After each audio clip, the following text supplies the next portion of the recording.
Welcome to episode 30 of the Generation Fit podcast. I'm your co-host, Coach Benji, with my co-host, Coach Chris, and together we've helped transform the bodies of over hundreds and hundreds of corporate men. On today's episode, we're going to be talking about the biggest misconceptions corporate desk workers have about getting into shape. So, Chris, you had a lot of questions coming from your audience. What's the biggest recurring one you've been getting? Yeah, so I would say the first one is the healthy fallacy. A lot of these corporate guys have, wives, friends, girlfriends, whatever, and they tell them to eat healthier, and they think that automatically eating healthier is going to lose the fat, burn the muscle, lose the fat, whatever. You get the idea. And the whole point is they think that's going to do some magic trick that it's automatically going to start burning the fat off. When in reality is it's still, you can't outrun physics, right? What I mean by that is like every food has calories. I think of it as a budget. And you going from, let's just say the biggest example is if breakfast is easy. So breakfast, everybody thinks like, okay, instead of eating just that bagel with cream cheese, right? Which is probably still like 600 calories, just 300 from the bagel, and then like 200 to 300, just depending on how much spread you put on. And then you go to like avocado toast, right? Like 2 toasts, avocado, whole avocado, or half at least, right, on it. It's actually coming out to about the same amount of calories, maybe like 50 calories less. We're not even, like, it's pretty damn close. So I think the biggest thing here is when people think healthier, they're like, oh, I'm going to automatically lose some fat. And it's like, not really. And I'm a big example of that too, because that's what I did in the beginning. And it's like, I still was skinny fat for who knows how long, until I realized like, oh, I'm still eating 3,000 calories just in steak, chicken, rice, broccoli, asparagus, potatoes. Yeah. Mm-hmm. Well, that is a big misconception, because you and I maintain essentially the same diet in terms of combinations of foods year round, but we might be bulking or we might be cutting. The difference is we take a little bit away or we gain a little bit, or we add a little bit of it. Right? Like I could have a bag of chips that are from a brand that's considered to be unhealthy. Let's just say Doritos, right? And I can have the Rock Canyon ones or whatever it's called, where it's avocado oil and the only ingredients are like potato, salt, and avocado oil. But guess what? If I still slam that entire bag of chips, I'm eating essentially the same amount of calories as I am if I eat the entire bag of chips from another brand. It's not changing the amount of calories, and the biggest thing that indicates your body weight is going to be the amount of calories, the amount of energy you're taking in throughout the day. So, of course, it is preferred to eat healthier quality ingredients, but in terms of what in the immediate is going to give you the largest positive impact on your health, it's going to just be dropping body fat, whether it's from eating good foods, in quotations, or not, right? So that's my 2 cents on that. Yeah, it's just so funny because I know I did this wrong 10 plus years ago, and then as everybody's coming up and listening to this, I relate back to the corporate guys that I work with. The biggest thing on both sides, so if you're married with kids, whatever it might be, so then you're probably looking for healthier options because your family said so. And then it's funny because I actually introduced Benji to a lot of these healthier alternatives, so he kind of understands this too. So Annie's is a company that was bought out recently, and I forgot by who. They provide healthier options, healthier ingredients in their food for common snacks that you can think of: graham crackers or Teddy Grahams, Cheez-Its, which is the one we have. They have cookies, s'mores, but like it's all healthy ingredients, right? Like organic cane sugar, no enriched flour. But at the end of the day, it's still, if it's 120 calories for a serving of Cheez-Its from Annie's versus the Cheez-Its brand, that's the issue. It's still the same number of calories. If at the end of the day, you kept everything the same, the habits all the same, but you're like, hey, I'm eating healthier. You're telling, your coworkers, like, hey, man, I'm on this journey. I mean, these organic, massaged, unbleached Cheez-Its, but, God forbid you still eat 120 calories from it every single day. You're not going to lose fat. It's just science. You can't do anything about it. So I think, so then to help you guys, so not just like to knock on you guys. Yeah, just shit on them the whole time. Just like let's just destroy you. No. To help you, right? I think this is where if you generally eat 80% whole foods, that's where it just helps because it sends the natural signals to the body. So regulates your hormones properly. It's your regular satiety signals, meaning that you're full after you eat certain foods, right? And then also that you feel better, because you're eating less processed stuff in the body, in which case you're not gambling with the chemical overlords of food industry, right? That's the biggest difference. So if you were to eat 500 calories from, let's just say, it's a great example now, it's like organic Cheez-Its versus like steak, potatoes, asparagus. It's like, yes, even though they're the same calories, obviously macronutrients are inside of it. But the whole point is that if you generally just eat healthier, natural foods, not even processed overall, you'll probably just end up feeling better. Like go that route in terms of like 80% whole foods. That's where that misconception comes from. For sure. Your gut health is going to be better. You're going to actually taste the ingredients in the food you're eating. If and I'm not using this example because yesterday I had a bunch of jelly beans or anything, but if I slammed a bunch of jelly beans and I did that every single day, and they're really sweet, they're the Starburst ones, they're sweet and sour, and then I just go to have like, steak with a little bit of olive oil on it, maybe, it might taste super bland to me if I'm doing something like that every day. But if I'm someone that does not eat all that crap and I'm eating, just the whole foods, the more natural source of food that we're meant to be eating, all of a sudden it's going to taste really good. I'm going to notice like 3 different distinct flavors that I wasn't even capable of picking up before, or at least thinking tasted good. And then gut health is another big one that's, inextricably tied to your skin and how visually you look, like in that way, apart from just like what your body composition is, right? There's a reason I got these 3 pimples here this morning. It's because of those jelly beans. Otherwise, I've been in amazing shape, right? So it plays a huge role. And of course, there's lots of little things that go into it. You could eat healthy foods and have poor gut health if you're, susceptible to one of those things affecting you. But for the average person, if they're always like complaining, oh, I'm bloated, or every day I feel like my stomach hurts or I feel constipated, if they just ate 80% whole foods, 90% of these people's gut health problems would go away through time. I agree. I mean, it's funny because when I was back in New Jersey, Benji would literally I was just guiding him through just eating healthier foods, and then he just started putting things together in terms of like skin, hair, whatever it is. The whole point is when you just generally eat that way, you'll start to notice different things, and especially guys that work behind a desk, you'll notice that a lot of times when your energy levels, it comes back down to food and sleep, right? The combination of the two. Like yes, exercise will help too, obviously, but if you were to change like your sleeping habits and your food, in this case, right, eating, like it doesn't have to be organic, but if you just ate like that, you would be feeling a hell of a lot better. And then just tying it back to the misconception of just generally eating healthy, it's like, even if it's organic, even if it says it's made by, some crazy organic scientist that from the middle of Iowa that you have never heard of, it's still processed, it's still made. I wouldn't even deem it as healthy or unhealthy. It's just, I would bring it down as, okay, does this help me reach my goals of hitting my calories and my protein? Yes or no? And if I just want to enjoy it, then I can enjoy it. I just split it up just like that. Easy 2 camps in that regard. If it's protein and fiber, and if it's just fluff calories, it doesn't matter if it's from rice. I don't care if it's organic Cheez-Its.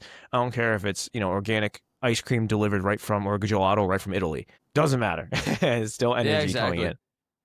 Well, and also I think there's a big scam in the health industry as well, where they sort of promote certain food options as healthier alternatives or protein plus and all these crazy things. And then you read the label and you're like, wait a second, this isn't healthy at all. It's like that scene in the interview where James Franco realizes like everything in North Korea is like fake and it's not real. And he's like, fake grocery store, fake apples, fake oranges, fake fat kid, right? It's like the same thing. You realize, oh wow, like a lot of these healthy alternative protein bars or protein shakes, you read the back and it's like objectively they're not inherently healthier. They just have better macros for you. So it's just something to consider when it's like, okay, you have your wife at home or your family friend saying, hey, you should eat healthier, like try this, this, and this. And, it doesn't actually mean it's healthier just because it looks or seems healthier. Yeah, the protein bar is a big one. I actually just did a video on this. I recorded it, and it was huge. It was also, okay, like I'm obviously very well educated in this regard, but like even like I'm always on the forefront of finding new protein snacks and stuff, just so I can make it easier for you guys to be generally healthier, feeling good with your gut health, and also getting a lot of protein with lower calories. So, did you see some of the few that have come out recently? Like the worst ones I think most people will know is Lenny and Larry's cookie. It's horrible. Like we're talking the ingredients aren't great. We're talking it's 60. Yeah, the cookie, the protein cookie. You can get it at 24. Maybe I've had that. Yeah, I know what you were talking about. I thought you were talking about a protein bar. Okay. Yeah, but Lenny and Larry's cookie. It doesn't matter which one. Protein cookie. It's like 16. The whole cookie is 16 grams of protein, all from basically pea and like some Yeah, other didn't it low used to be value. whey and then they changed it to pea like years ago? Someone was telling No, me that. maybe they were touted as the vegan protein Okay. camp, and then it's 520 calories for Yeah, it's 16 hard. grams It's of so protein, stupid. Such a and the ingredients scam. are Just not go to good, like, yeah. right? You're And you're like actually gonna be hard pressed to find like a quality bar or protein cookie just going to like the protein snack section of your favorite store. yeah, it's not gonna be it's almost impossible. It's like I think the only ones I found that I'm still trying to find ones that are you can't find a combination of these four. Okay, if it's budget friendly, right? So like under $4 a bar, like I would say 350 honestly. Macro friendly, meaning that it's probably 1 to 10 ratio of protein to calories, right? So like 220 is a perfect one. But then there's also the ingredient list, which is not. It's very hard. If I anytime I find anything that's 20 to 200, Yeah. the ingredient list isn't that great. Okay, and then tastes good. So like usually like I found 3 out of the 4, but not 4 of the 4 so far. Like David is the Yeah, it's closest not. one to 4 of the 4, but it's not budget friendly. It's like $4 a bar, right? So it's Yeah. you know what I mean. And then some flavors don't taste that great. But the whole point is I could list out a ton of these, and you think it's healthy, and it's not. Cliff bars are one of the worst bars for aesthetics, for trying to lose fat. And you're like, Chris, why is that? It's like made of like whole ingredients, lots of sugar, but it's all whole ingredients. That's the point. There's no protein, and it's like 250 Yeah. calories for what looks like a turd nugget. So That's the case honestly, with a lot. Even the is it the Legion one or whatever? It has better ingredients in it, but the ratio of protein is not as good because the ingredients are better, so it's not artificially infused with more protein. the bar or the cookie. I think the bar, right? There was Protein one of bar, them. yeah, the protein bar is like 20 grams of protein to like 250 calories. So it's actually one of the better. It's Okay, actually like it's one not of the horrible. Yeah, better ones. It yeah, just tastes chewy. So like it's like the taste is the yeah. only thing that's holding it back. See what I mean? Like I've tried all of these. So I'm making sure I'm like on target. Like I've just come to the terms that like Bearbell is like top tier. In terms Bearbell, of and I guess the David too, just not counting affordability. But who cares? We're not talking to broke people here. yeah, if you can afford it, like the David's a blueberry muffin is the best one by far, bar none. Like I haven't without a tried doubt. that. I've only had the chocolate one, like just the base one, and I gotta try the blueberry. And I heard, not to go too off topic, that guy he started another famous protein bar, and then he signed a no compete clause for 5 years, and then after 5 years, he started the David bar, and it blew up right away. Smart guy, very Yeah, smart that's guy. crazy, right? He just knows the secret formula. Yeah, I It's mean, like if Mr. Krabs sold a formula, signed a no compete, and then started making a new one 5 years later. yeah, and just called it something else, but still the Krabby Yeah. Patty. Yeah, it's just mind boggling to me. I think if I name these few, you probably would know them all. The Kind bars, trash. It's not Yeah. like there's no reason for it. Let's see. There are definitely a good few ones, but like the Kind bars were like absolutely terrible. Lara, the LARA bars, Lara bar, it's just Horrible. calories. Yeah, it's just calories. Like I remember working like you know like the working in corporate. There's like these vending machines that you guys have, and there's usually a bunch of snacks. And now companies are definitely more health oriented, right? Because they want to be part of the times and they want to be somewhat relevant. So what they do is they also have vending machines for health, and it's like all plastered, organic, healthy, all in the front. And the most common ones I see are Cliff bars, Gatorade bars, Ara bars. Wow. What else? RX bars. RX bars is another one. RX bars. Great ingredients, healthy as shit. Not enough protein, way too many calories. So it's like it just doesn't make any sense in You should terms of. dedicate your life to this, like to making the perfect protein bar. I should. Honestly, they should put me on a panel, but I mean, that would be nuts. I've been looking at, I look at every single week. I actually spend like an hour looking at different protein products to like kind of see what's going on in the market so I can kind of give it to you Yeah. guys, right? I think one of the things I do have to try is Chunky Fit cookies, protein cookies. It's the best macros. Oh, It's just wow. a lot of really bad ingredients. So I'm like, but it's like price and all that kind of stuff. But Yeah. just know the misconception for you guys is do not go to the vending machine and get the organic Cheez-Its or the organic Oreos and think you're going to lose weight because you went from Oreos to organic Oreos that were, I don't know, massaged cows without fed hormones that were like jerked off 10 times. I don't care. It doesn't matter. Yeah. It's still the same Straight amount from the calories. middle of Uzbekistan. Yeah, like some crazy scenario. But all right, the second misconception, okay, is that you have to spend, ridiculous amount of time in the gym. Yeah. All right. I'll start then. So I used to spend a ridiculous amount of time in the gym, and I would love to spend even more time in the gym than I am right now, but at the same time, I work a real job and I don't have all the time in the world. And so, what are we going to do to try and have optimal results for the time that we do have available? And let's kind of compare the two. So, first, if you're trying to spend endless time in the gym and you believe this fallacy that more time equals more results, it doesn't. There is a sweet spot of and it's slightly different based on the person, but a sweet spot of the amount of sets, let's just say per muscle, that's required per week in order to get a really, really good result. If you do less than that, maybe you won't get as good of a result. If you do more than that, you won't get as good of a result either. So it's a bell curve. And let's just say for the average beginner that the sets per muscle group is probably really 6 to 10. If you're a beginner, that you're probably going to get those optimal results. And then as time goes on, it might be anywhere in between 8 and 20 sets, right? But that doesn't require all the time in the world. Like how I'm laying it out right there, it already doesn't. You could do the math in your heads. If you're primarily training like your chest, your back, biceps, triceps, shoulders, quads, hamstrings, right? Those are the main things we're hitting. If you did an average as a beginner of, let's say, 8 sets per each of those muscle groups, you do not need to take that much time at all, right? You could work out 2 to 3 times a week, let's just say 2 times a week, and hit mostly compounds, like 3 compounds and 2 isolations per workout. And boom, right there, you've already covered your entire full body. You do that twice a week, and you're going to get a better result if you're following the right principles and you're eating the right way than someone who goes 6 times a week and doesn't do anything right. And what are all those, what do I mean by not doing anything right? What are those variables? Well, nutritionally, it's eating let's just say the right amount of calories, whether it's your main goal is to try and build muscle or drop fat, trying to, eating enough protein, right? And then on the side of actually working out, it's going to be, is your technique good? Are you training with enough intensity, right? Are you pushing your muscles hard enough? Is your programming the right way in the sense that your exercise selection is correct? And are you getting enough rest in between those 2 workouts? If you have all that in check, well, then you're already ahead of like 90% of people that go to the gym every single day, right? Those guys that you see come into your local LA Fitness and you've seen them the last 5 years, and you say hi to them every morning when you're there, and you start to think to yourself, wait, that guy hasn't changed at all, and it's been 5 years, right? This happens so frequently. So, I mean, it's perfect proof right there, right? And why do we see other people that, our clients, for example, you go on Chris's profile and you see all his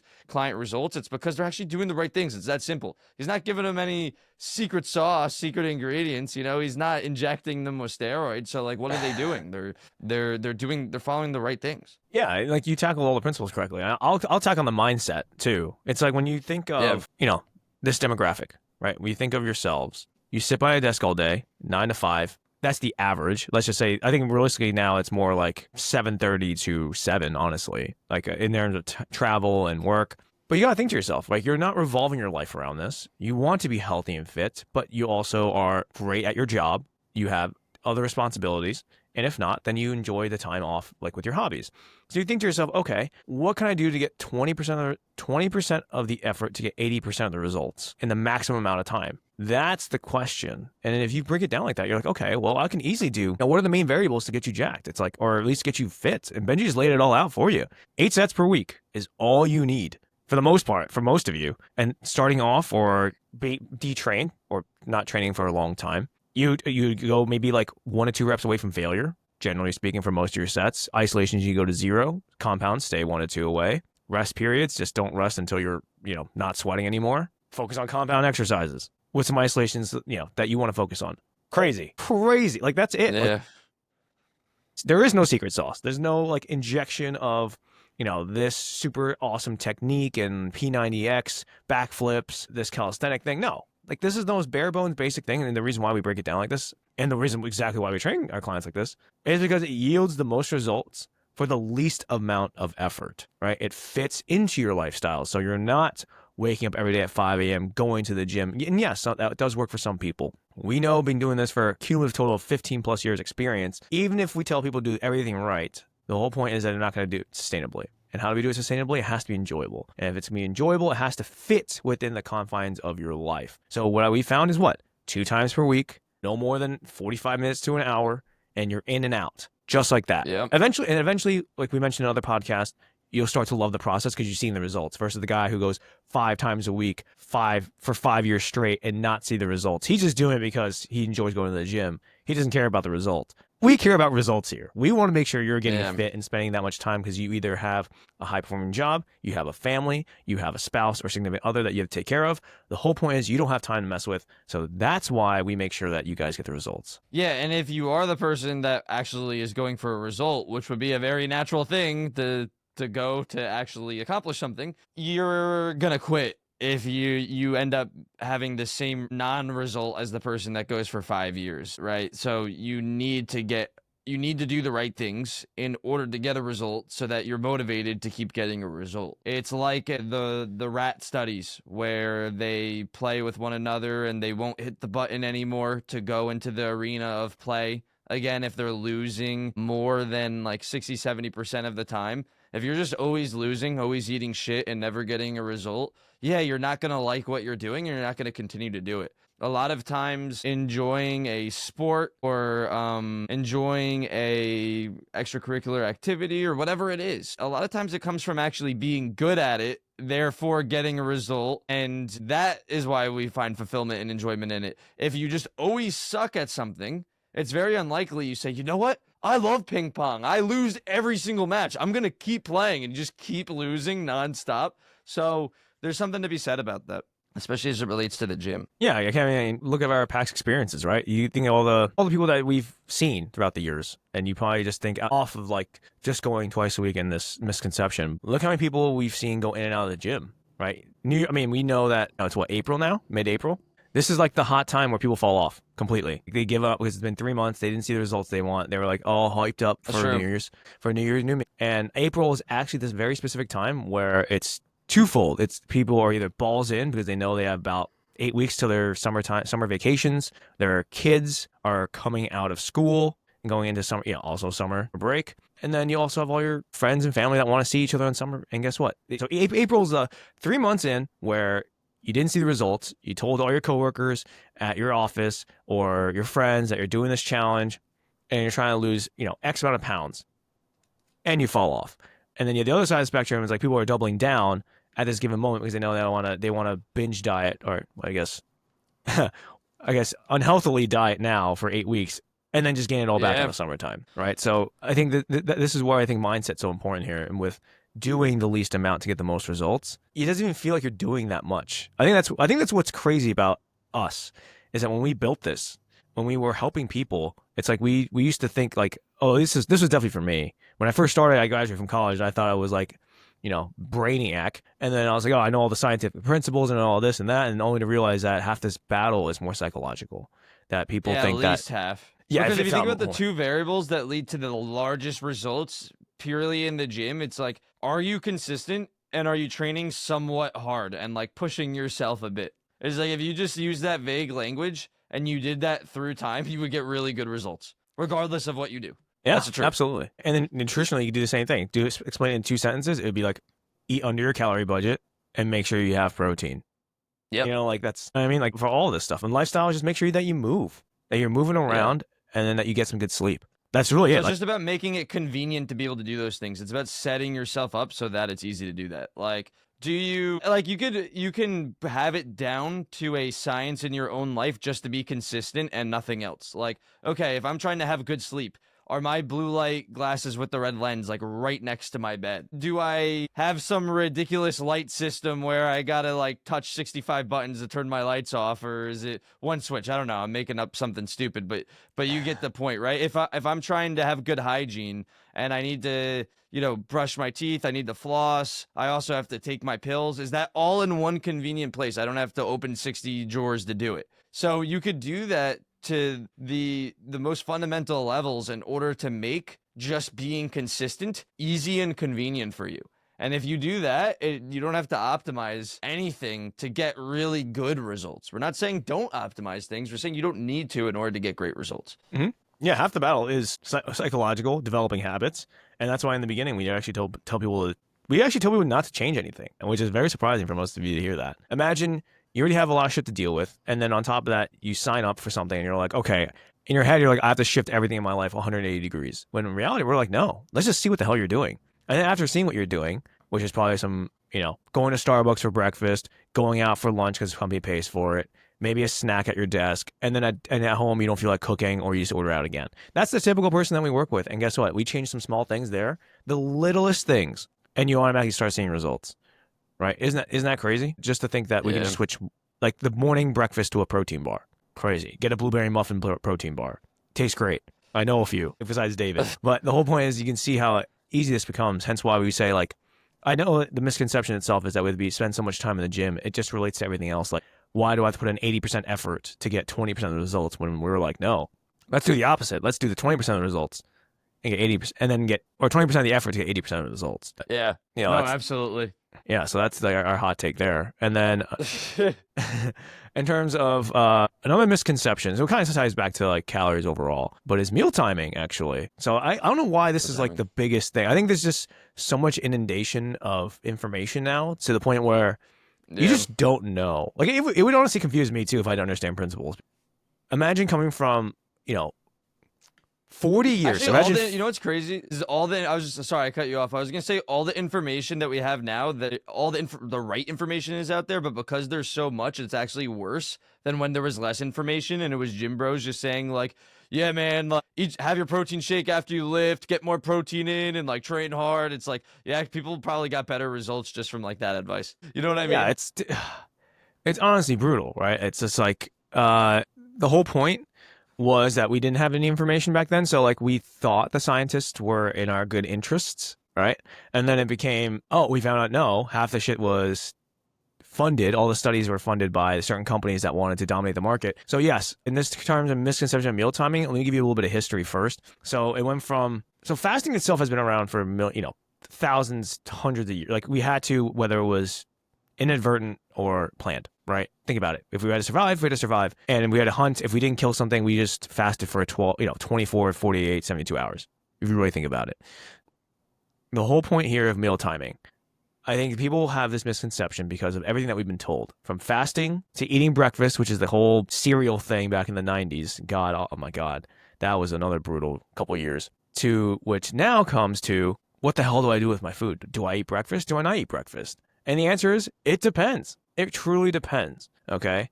At the end of the day, the big markers of what you need to focus on is calories and protein by the end of the day, and then by the end of the week, right? So that's the overarching umbrella on the top. So the question to you is, one, are you just hungry at breakfast? Like, are you forcing yourself to eat at breakfast? If you are, then like, there's no reason to, right? Because you should probably allocate more calories to when you actually enjoy food. Most people, it's at night, right? Or, I mean, at least most of the guys I work with. Two, if you are to be the person to have breakfast, it's like, do you need a big breakfast? It's like, most likely not. You're probably gonna be the person that like falls asleep at the desk by when 9 o'clock hits on the table, right? You're gonna be face first on your keyboard or like lagging behind your first meeting. And it's probably because it's very carb heavy, right? So my general recommendation is for meal timing itself. I'm just starting off with breakfast, but it's find out whatever meal structure you want, what you enjoy. And I know it starts off with breakfast, and I'll tell you this right now. Breakfast does start off right. It can. But if you do, I recommend if you're on the go, protein bar. Or have like a shake made right in the morning, and you can take on the go. Just make sure you wash it out, because then you'll stink the entire office, which I don't want you to be that guy. And if you're truly on the go, if you get Starbucks every morning, like, man, just go get like one of those egg white sandwiches. Egg white sandwiches under 400 calories, and ask for extra bacon, turkey bacon, and egg whites. And it's like 30, 40 grams of protein for like 400 calories. The whole point is it fits you. As long as it doesn't bother your sleep, it doesn't bother your stomach, early morning, late night, does not matter. As long as it fits within the calories. Yeah, absolutely. I mean, you say this all the time, but it's really about doing the 20% of things that get the 80% of results, not the 80% of things where you have to dramatically change your life to get an extra 20% result. It's like, yeah, for people that are trying to have a bodybuilder-esque physique or look ridiculously jacked, you're probably going to want to do that extra 80%, go that those extra, it's not even just going an extra mile. It's like going an extra 8 miles to squeeze a little bit out, right? And a little extra out. That's totally worth it for those guys. But most of you that come into our Instagram page and get on calls with us and inquire about joining our programs, Well, Chris and I are working with similar people in the sense that they're not trying to be the most muscular of all time. They're not trying to get on stage and be a bodybuilder. They're trying to look healthier. They're trying not to be fat anymore, or in Chris's case, like skinny fat. You're trying not to look like shit, basically. You're just trying to look better, more respectable, and feel better about yourself. So if that's the case, you put the 20% of effort in doing the right things, and you're going to get a better result than most people, without a doubt. Yeah, you're basically just worried about the wrong things. Just know that I always say calories are king, protein is queen, and then how you fit it around your lifestyle. So I'll actually break it down for the typical office worker, right? So I actually mentioned what like most people do on the average, and here's what I recommend for people just generally in the office and then also work from home. If you're in the office, here's the thing. Most of you probably don't prepare your own meals. And if you do, then it's easy because then you could just bring like a lunch. And in that lunch, it's like, honestly, the easiest lunch I've been finding for most of these guys has been like low calorie bread, lots of sliced organic turkey breast if they're feeling healthy. If they're not, then just get like boar's head turkey thinly sliced and stack that bitch up to like eight slices high. It's like bigger than my face. And that's like 40, 50 grams of protein. Throw all the vegetables you want in low calorie seasoning or sauces that you like. And that's like one of the easiest things you can bring in the office. No cooking, no prep time, zero. You're just stuffing it into like a wrap and going. But it starts off with breakfast. People are like, do I need breakfast? No, you don't. And if you want to, I recommend just lots of protein so then you can cover that basis right away. And so if you're on the go, protein bar, protein shake, piece of fruit. Get that out of the way. Otherwise, you have no freedom later. You know what I mean? If you don't have protein earlier, you have no freedom later. You have to stuff all the protein, and a lot of times you're not going to want to do that. You have no room to do anything you have any fun, you know? Yeah, exactly. Right. And then if you're the person that's like, I just rather allocate more of my calories and time to nighttime because you have a significant other, you want to go on date nights, you want to go drinking with the bros. Yep. The whole point is you can. I'll just skip breakfast. Then lunch becomes like the very light meal where it's just very protein and fiber heavy. So like you can shift that breakfast I just mentioned to lunch, or you can just have a regular normal lunch, but just grilled meat, some veggies on the side, or a piece of fruit, a protein bar, a protein snack in the middle, and then you have a nice big dinner. Like that's generally what I tell people, my clients, and that's where most of them land because most of them just don't enjoy it. I don't know about you, but like most guys, like yes, do they enjoy breakfast? Like sure, but then once you tell them or teach them that it's a whole day's worth, it doesn't really matter where it's allocated for the most part. Like do most of your guys end up eating smaller breakfasts or skipping it overall? I would say most of them end up eating like just protein for breakfast. So smaller, not as big. Like instead of it being like 800 calories historically, it might be 400. It might be cut in half, and it might be almost all protein in the way of protein snacks and maybe a small bit of something else. But typically the aim is for them is getting 40 grams of protein in the morning and not much else. And then they, for the most part, have a standard lunch and dinner, or a relatively smaller lunch with more protein, and then a bigger dinner with less total protein, but things that they really enjoy, and it fits into their lifestyle so well. That's typically what I'm seeing. So those are probably my guys. And you're saying your guys typically just skip breakfast, or? Yeah, it's basically the same thing, but like I've been noticing that a majority of my guys end up eating out a lot. So because, like I said, corporate desk workers, right? So they're breakfast they can control. Lunch a lot of times is provided for them, and they can also bring their own, right? And then snack is usually on them, or they have like vending machines right there. Then for dinner they just end up going out, whether it is like a business dinner, sales dinner, business meeting. But like I'm just saying, just imagine being at a business meeting and all you can eat is 500 calories with also like 60 grams of protein left.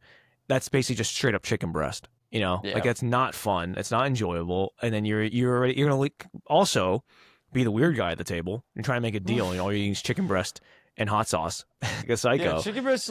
Honestly, everyone thinks it has to be chicken breast to have protein. Like I like do not enjoy having chicken breast that much. I have chicken drumsticks for every meal, which I know it's not that much different, but it does make a difference to me. And you can put condiments on it, different sauces. Like it doesn't have to be boring. Oh, absolutely, absolutely. I like boneless, skinless chicken thighs the most. About $1. They're about $1 less expensive, usually on the average. But yeah, so like just imagine all you guys listening to this right now. It's like I think the most common styles that we've been mentioning is lighter breakfast, higher protein, lighter lunch, generally speaking, snack, big dinner is like the most average split that we've seen so far. And then I'll kind of break down the other two that have been most common to help you hit your calorie target for 2,000 calories. Let's just say 2 meals a day has actually been very common for me too. It's guys who just like to fast all the way to like lunch-ish, have a bigger lunch and also a bigger dinner. I've noticed as well. Yeah. So like they just do like 80 grams of protein, which is for you guys to understand. That's like almost a pound of meat in a meal. almost. So it's like a pound of meat a meal and then another pound of meat a meal at dinner. Like they just And that works thoroughly well. enjoy that. Yeah, I used to do that. That was actually one of my favorite splits when I was less focusing on like my physique per se. But it maintained it very well, right? And to build Yeah. it, like these guys are always just trying to build better habits. Like that's probably the Yeah. most common too. It's not like you can build size doing that too, as long as you just account for calories. So there's no reason why you can't. I mean, I'm kind of like accidentally doing that right now because I just been waking up and working and then sort of abandon ship when it comes to eating in the morning. But then I'm eating enough protein for lunch where on dinner I set myself up where I could actually hit my target still. Right. And then same thing with calories, especially when you know the inverse tricks that we're trying to teach you guys right now, which is actually eating more. So, right, you put all the olive oil on it, whatever else I mean, you sneak in 2 tablespoons of olive oil on almost all your food, and it's like right there you're bulking. So, that is very true. I think for meal timing, now we cover like most of it, like the average for the guys we work with, and also just the conception of itself. Now, when it does kind of matter is going to be 2 major parts. It's going to be your workout time and it's going to be your sleep. So in terms of workout time, it's like generally speaking, most people will feel best when they have a little bit of food in their stomach before a workout. And you're like, whoa, hold on, Chris, I can't eat something 10 minutes beforehand. It's like, yes, that's why it's context. So in terms of meal timing, here's what we recommend around the workout period. If you're 2 hours out and more, just eat a normal meal. Have some carbs, a serving of carbs, serving of fiber, 2 servings of protein, which is like the average meal, honestly, for most of the guys getting used to eating healthier. If you're about an hour out, that's where you got to start playing with things that digest easily because you don't want to go to the workout. So, feeling like trash or feeling bloated. So that's where like a protein shake, Greek yogurt, rice cakes, honey, like things that just are super light and easy on the stomach. That's when that matters the most. Okay. So if you're then in terms of after workout, guess what? There's not that much research. Like, there's a lot of research for it, but not to the point where we thought it was the golden period where our muscle is building, where in reality, it's like, no, it's like a continuation of making sure you're consistent with it. And then bedtime. I think bedtime's one of the biggest ones. People are like, oh, Chris, do I gain fat if I eat past 8 p.m.? It's like, yes, the fat fairy comes down, sprinkles on the fat magic. And then next thing you know, your stomach is like, bing, oh yeah, you're gaining like 10 pounds of fat, even though you're in a net negative 1 million calories for that day. It's like, no, it doesn't happen like that. It's as simple as, does it fit within your budget? Yes. Okay. Well, then does it affect your sleep at the end of the night? And it's like, most likely, yes. So if you're 2 hours, we recommend eating like 3 hours out on average. But if you're able to handle it, then it's like maybe 2, but like we really don't, it doesn't really matter in that regard in terms of time, but just know that if it affects your sleep, you probably should push your eating earlier than later. But that's kind of like the biggest thing with meal timing per se. Yeah, I think it's very individual dependent. Like, of course, there's different studies, but if everything's compared and you eat at night or whatever, this is like what the effects could possibly be. But if you're taking the average person and just saying, okay, start having a lot better habits and eat half of your food at night, if all the other principles are in place, they're gonna get they're gonna get great results either way. Yeah, 100%. That's all I'd say about that. Like, everyone's all worried about it. Like, here's the sort of thing I'm trying to touch on is that everyone's worried about,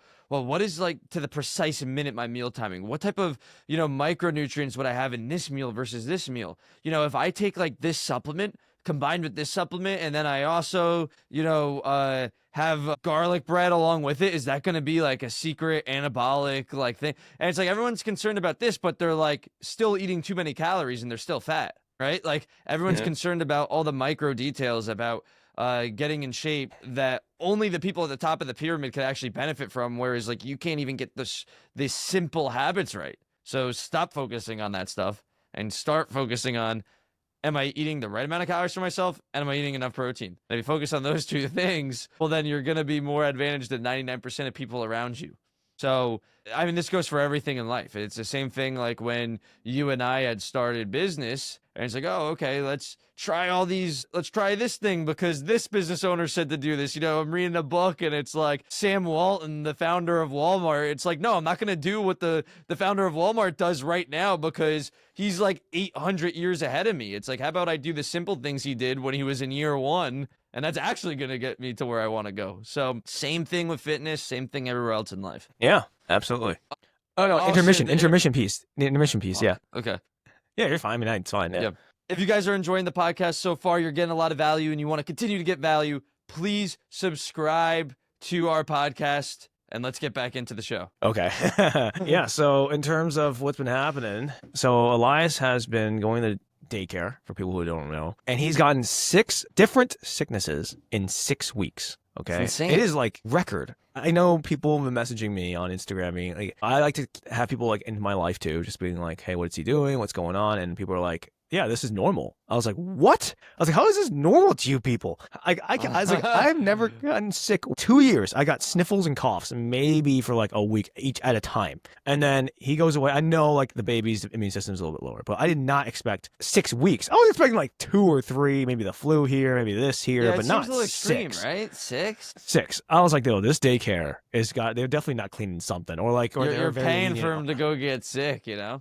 I mean, I guess it's like, it's not good, but it's like he gets through this and it's like his immune system hopefully is better on the other end. But that is a little strange to me. I mean, I wonder what it was like, you know, in the 1860s when half the kids didn't live past age 1. Once they got past age 1, were they still getting sick a crap ton? Or was it like they build their immune system in year 1 and then it's like they're good to go? Like, I wonder what the situation was. Yeah, modern medicine's great in the regard of like survival. Once like they're born, it's pretty much easy as long as you're not retarded.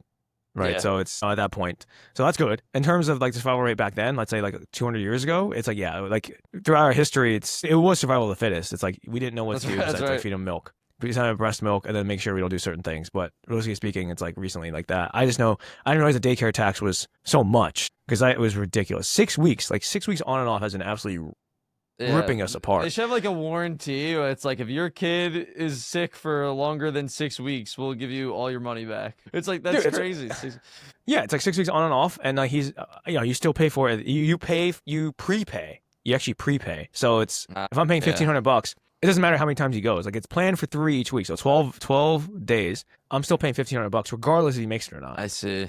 Before the month starts, like that's how messed up this is. So yeah. That's basically been Guys, daycare. that's why we have our business for everyone listening, is so that we both put all of our money just into Elias's daycare. Imagine. Dude, just like at this point, I might even start my own daycare. I might even be like, all right, this is like, I might run a way better daycare than half you people right now because there's some incompetence of cleaning at this point because there's no way. What would you do if you did everything perfectly and every single kid got sick? You'd just be like, ah, shit.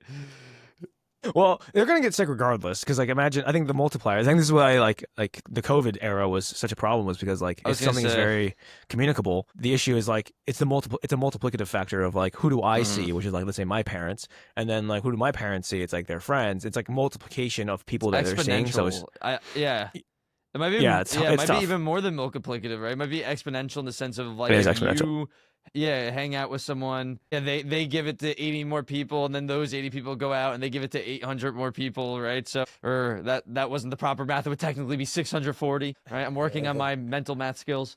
But yeah, I remember like, and I was in, believe it or not, to everyone listening, because I totally don't look young or anything. Maybe I look a little older with the stash, but I was in high school during COVID. I was in senior year, and the entire football team pretty much had COVID, or like a large percentage of them did, and no one knew because one kid got tested and he didn't know he had it either, and he tested positive, so then everyone else had to test for it and they also had it, right? So we're younger, our immune systems are better. Most people that were younger had it and didn't even know they had it.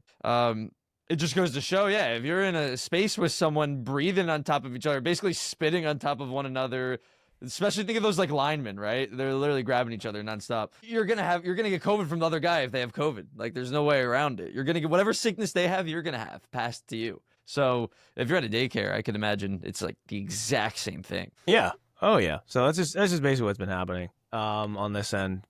You should definitely go to a Devils game. By the way, they clinched in hockey, so it's gonna be cheap as tickets. That's how much I haven't been following. Wow. Okay, so they're gonna be in the playoffs. Yeah, they clinched the playoffs, so they're top seed actually in their division. Oh wow. Well, it's because last year they got screwed over, right? Those guys were told on. They said they like did something, right? Well, the girl, the girl. They're basically in Canada for a tournament or something, and then the girl reported that it was grape. I want to say grape here.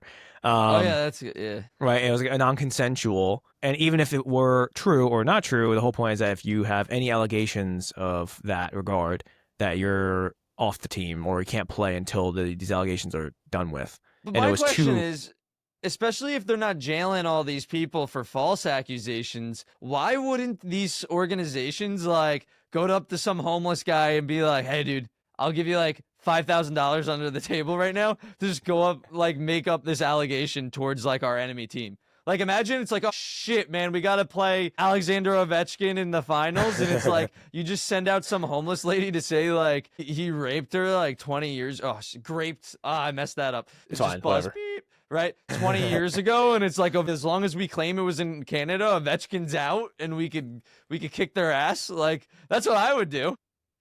Yeah, it's one of the dumbest things. So I it was just that whole situation is nuts. But yes, we are clinched. Am I saying we're gonna win? Probably not. But I just know the tickets are cheap, and it's like for perspective, people that are listening in the states, which is most of you honestly, besides like two people. New Jersey Devils tickets, let's say like mid floor, so like it's not ground floor, is like maybe $100 per ticket. So like that is crazy to think about.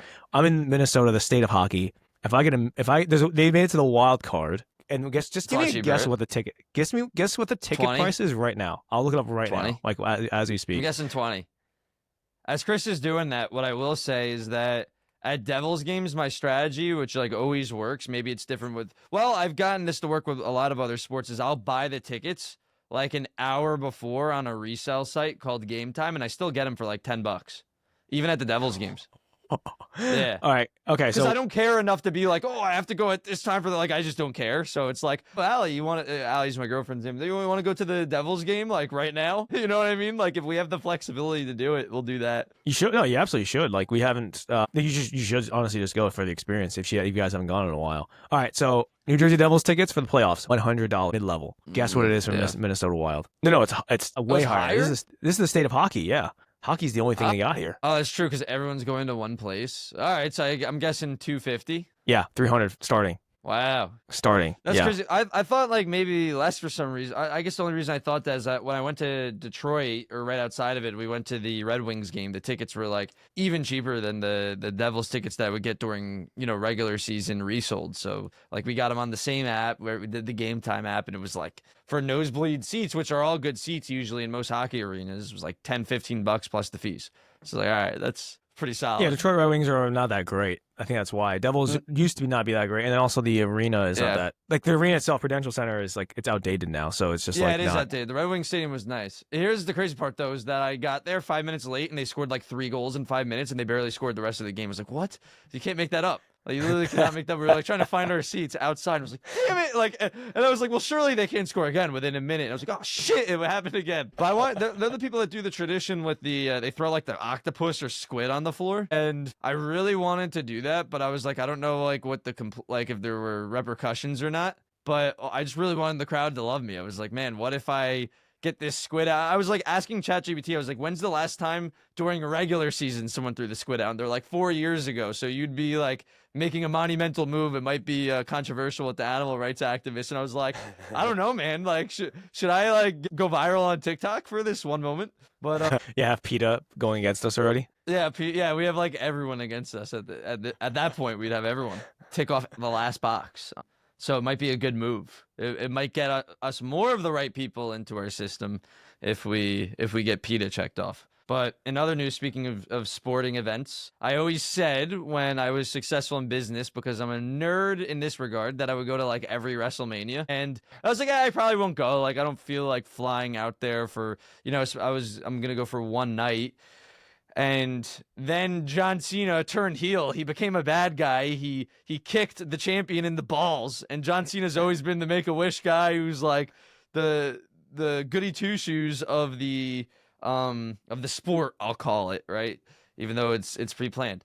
And I was like, oh no, this is crazy. Like, it's his last WrestleMania. He kicked the guy in the balls. Like, I gotta go now. So I'm flying out to Vegas on Easter morning to go watch WrestleMania Night 2 on Easter night. And then and I have like nosebleed seats. I was like, I just want to, because the tickets were ridiculous. Like, the cheapest tickets were going for like 500, and I got them for like 180. So that was like the cheapest. Like, on everything. Game Time was more expensive even than like the Vivid Seats resell at that point. Like, I don't know. Like, yeah, maybe if I waited like 10 minutes before, but I didn't want to do that for flying all the way to Vegas and them ending up being more. And then because of the flights, I wanted to sort of save a little bit on flights, so I was like, I'll just stay in Vegas like 2 more days. So I'm there Monday and Tuesday. Monday, I'm doing a tour to the Valley of Fire, like a group tour, and I'm Yep. just gonna hike for like 7 hours, and that'll be real fun. And then Tuesday, I'm just gonna work on the computer all day, and then I fly back Tuesday night, and I technically get here on what's Wednesday morning because of the time zone difference. So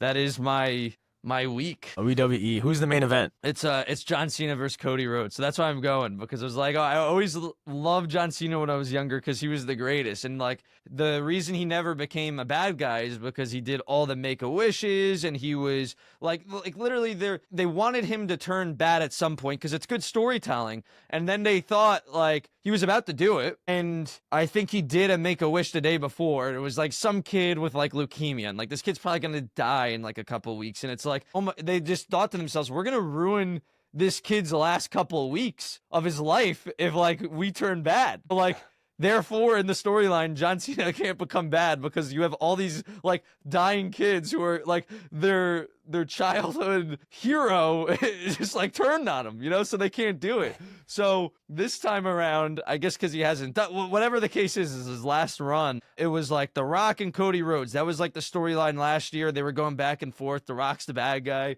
Cody Rhodes is the good guy, right? So the John Cena wins the like qualifier to go fight Cody Rhodes at WrestleMania, right? This is like a couple months ago. And so it's the John Cena standing in the ring, but it's The Rock and Cody Rhodes, right? And John Cena's supposed to say some words to Cody. The Rock's talking to Cody. It's this whole thing, right? So The Rock's proposition to Cody's like, Cody, I want you to sell your soul. Like that's the storyline. I want you to sell your soul to me and turn bad. And Cody Rhodes is like, Rock, go fuck yourself. And like, they don't really curse on WWE, so the crowd went crazy. And then Cena hugged Cody. And then The Rock did like this like death sign with his neck, and Cena like's eyes turned to like robotic as if he was like the Winter Soldier, like programmed by Russians. And he like kicked Cody Rhodes in the balls. And then Travis Scott was also there and was like punching Cody Rhodes in the face. They like basically it was like Cena went Hollywood in the storyline and decided to turn on like the whole universe. It's like that was the story. So everyone's loving it. Yeah, I mean that's what they are, right? It's just good storytelling, good acting. It's really what it is. I loved Yeah. I loved WWE growing up. Honestly, I miss Undertaker. Who's your favorite guys? Like when you were younger? Well, Undertaker will always be my number one favorite. Yeah, he's great. Yeah, Undertaker. What else do I really like besides Undertaker and Kane? I would say Triple H and Shawn Michaels. Triple H, yeah, DX. Like, yeah, DX, and then whatever they were called, Undertaker and Kane, their brotherhood. Destruction. There we go. Yeah, those are my two favorites growing up. And then at one point when I thought when I was young, I thought it was real, so I wrote an email once Undertaker was injured, and I was like, I'm never watching this again. I can't do this. And then I was like, my dad told me he's like, hey, this is all fake. And he's coming back. He's just on vacation. I'm like, that's so funny. I remember kids because they called him the dead man walking. I remember kids in school like in first grade would be like, do you think he's really dead? Like, I think he's actually dead, but like wrestling, like, you know what I mean? Like, you believe anything when you're that age. So it's so funny. Yeah, it's exactly what happened when I was young. And to be fair, that's when I kind of started transitioning. Once I heard that, I was like probably in like 7th grade. Like, we kind of knew those about Santa Claus. It's like, what do you mean? It was like last year. It's like I was 32 years old. Yeah. Yeah. Well, yeah, I found out or he kind of just solidified it at when I was in 6th grade. Like, yeah, we already kind of knew, you know what I mean? Yeah. But, it was just like one of those punches in the face, of a reality. And it's like, hey, this is all fake. And he's going to be back. And I was like, shit. Shit, okay. Man. See, I think I always knew after the first couple months for whatever reason, but I think for me is I was more interested in the story as a whole in addition to the wrestling, and there's something I just liked about it more. But to all the people that were like, well, what do you mean it's not a real sport, it's fake, so you shouldn't, that's so stupid to watch that. I mean, I would actually argue that if we're gonna play that game and we're gonna measure intelligence, that you probably have wrestling fans that are far more intelligent than football fans that just go and tailgate and slam beers nonstop, and they're like, oh, all right, because the point is that you're not appreciating a storyline, so you're not understanding the multivariable equation that goes into curating long-form storytelling, whereas in wrestling,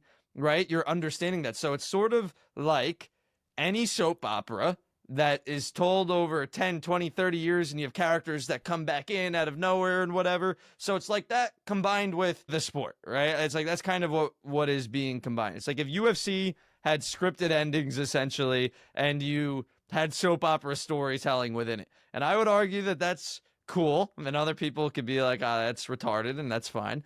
But I think that when people think, oh, that's dumb, it's like, well, then I would say that watching any TV series is dumb. That's my argument. Yeah, it's an art form. I appreciate the art of it. Trust me. Like the feats, the physical feats that they do. One, they have to also recruit the size of these men, and then also it's the acting. The acting is beautiful. You know what I mean? Like.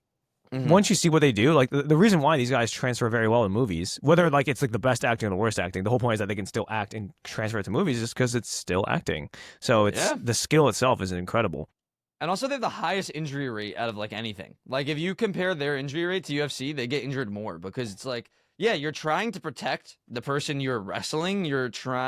It's pre-planned. You're not throwing a full punch or anything like that. But if you can't fake like jumping off a ladder that's like 20 feet in the air and then like landing on a flaming table and people have to like actually fire extinguish you to get like flames off of your body. Like you can't fake that, right? You can't fake getting like hit in the head with a steel chair. Like you're actually getting hit with a steel chair in the head. So yeah, like those types of, or just like jumping off the top rope and like landing on your back in the safest manner that they can. That still freaking hurts. Like I dare anyone to just like jump in the air right now and to land flat on their back and see how they like that. Like you're not going to get up tomorrow, you know? Oh, yeah, so it's unbelievable to me. Like it's not natural to just be like, all right, I'm just going to like fall backwards straight on my back really hard. Like I couldn't do that. No, I almost died yesterday. Speaking of landing on your back, I almost had a near career ending injury at the gym. God, what'd you do? So before we close, I could tell this. No, so there was the box jump was set up, and it was the tallest box, and I know I could hit it, right? So I go to Allie, hey, you think I could hit this? Because I like to see if people actually believe in me or not. She's like, I don't know, and I was like, I can do this no problem. So I easily cleared it. I went right up to it. I easily cleared it. And the things weren't adjusted to where it locked in. So the top box like just slid straight off when I got to the top, and I was falling back right off my initial touch from like, you know, it was, let's just say it's 50 inches in the air or whatever, right? And I'm falling back off of 50 inches, and somehow I got my leg into enough extension to be able to like stick somewhat of a landing. And like everyone in the gym saw, and they're like, dude, you almost just like died. I don't know how you like didn't. And I was like, yeah, legitimately, that's true.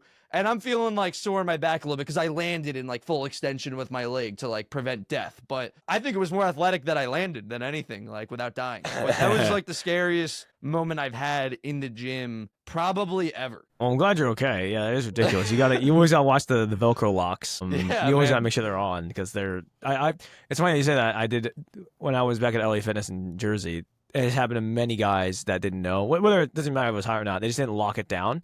Whether it's by weight at the bottom or by locking the boxes in between when they stack. And it's happened so many times. So many times. Honestly, at this point, I can't even count. Whether I've been working in a gym, working out at a gym, people think they're super cool and they do it. Like no intent. Like basically it's like they don't even know how high they can jump to, and then they just go for it, and then they like fall straight on their back. Some on their necks. So you got lucky. You definitely got lucky on that regard. Yeah. Well, those people they set it up the right way, and you're right. They don't know how high they jump. And then they don't know how to land on it properly either. Like you have to, it sounds weird to like the average person, but you have to know how to fail.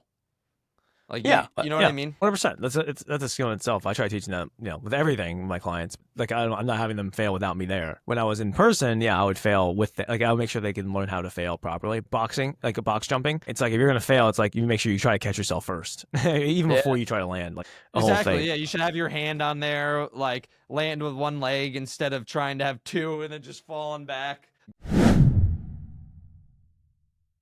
Thank you for watching the Generation Fit podcast. If you guys got value from this and want to continue to get value, subscribe to our podcast and follow us on our respective Instagrams. Mine's BenjiTucker.fit. And Coach_Chris Lee. Good one, guys.